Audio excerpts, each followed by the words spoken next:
বিগত 2 দিন আগে এসএলএসটি চাকরি প্রার্থীরা বিশ্বজিৎ গঙ্গোপাধ্যায়ের বাড়িতে চলে যান, আর তারপরে যত জল্পনা তৈরি হয়েছে। এরই মধ্যে সুপ্রিম কোর্টে এসএলএসটিদের মামলা শুনানি 2 জানুয়ারি। সব বিস্তারিত জানাবো। আপনারা দেখছেন top Barasat news YouTube channel.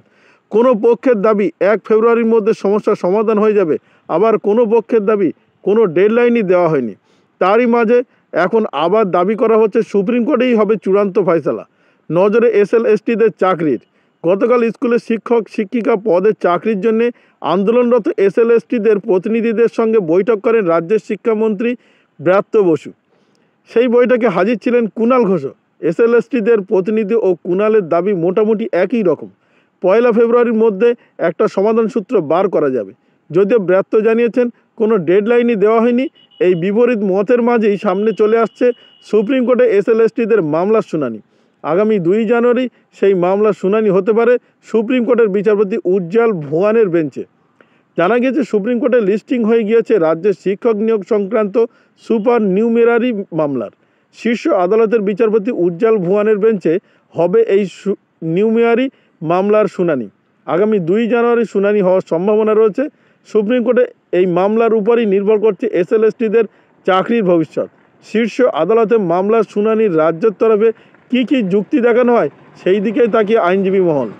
SLST চাকরি প্রার্থীদের চাকরি পাওয়ার পথে যাবতীয় জট কাটানোর জন্য গতকালের বৈঠকের পরই রাজ্যের স্কুল সার্ভিস কমিশন অর্থাৎ এসএসসি চেয়ারম্যান সিদ্ধার্থ মজুমদার ও শিক্ষা সচিব মনীষ জৈনকে বিশেষ দায়িত্ব নিতে বলা হয়েছিল।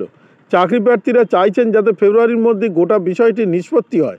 সেক্ষেত্রে এসএসসি চেয়ারম্যান সিদ্ধার্থ মজুমদার ও শিক্ষা সচিব মনীষ জৈনের আগামী দিনগুলিতে কী ভূমিকা থাকে সেদিকেই নজর থাকবে সকলের।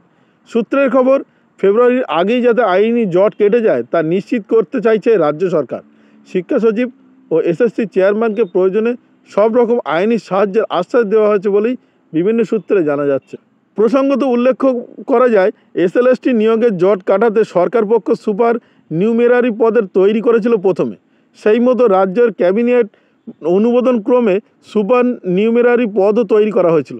নবম থেকে দ্বাদশ শ্রেণী পর্যন্ত কর্মশিক্ষা ও শারীরিক শিক্ষার জন্য 1280টি শূন্যপদ তৈরি করা হয়েছিল। এরপর এসএসসির তরফে কাউন্সেলিং করে সুপারিশপত্র দিয়ে দেওয়া হয়েছিল, কিন্তু পরবর্তীতে আইনি জটে তা আটকে গিয়েছে নিউমেরারি পদ। এখন জানা যাচ্ছে আগামী 2 জানুয়ারি সুপ্রিম কোর্টে এসএলএসটিদের মামলার শুনানি রয়েছে। এখন সবাই তাকিয়ে আছে এই দিকে, দেখা যাক সেই দিকে কি রায় দেয় সুপ্রিম কোর্ট। ভিডিওটি আপনার কোনো প্রকার উপকারে লেগে থাকে অবশ্যই লাইক কমেন্ট শেয়ার করবেন, সেই সঙ্গে চ্যানেলটি সাবস্ক্রাইব করার অনুরোধ রইল। সবাই ভালো থাকবেন, সুস্থ থাকবেন।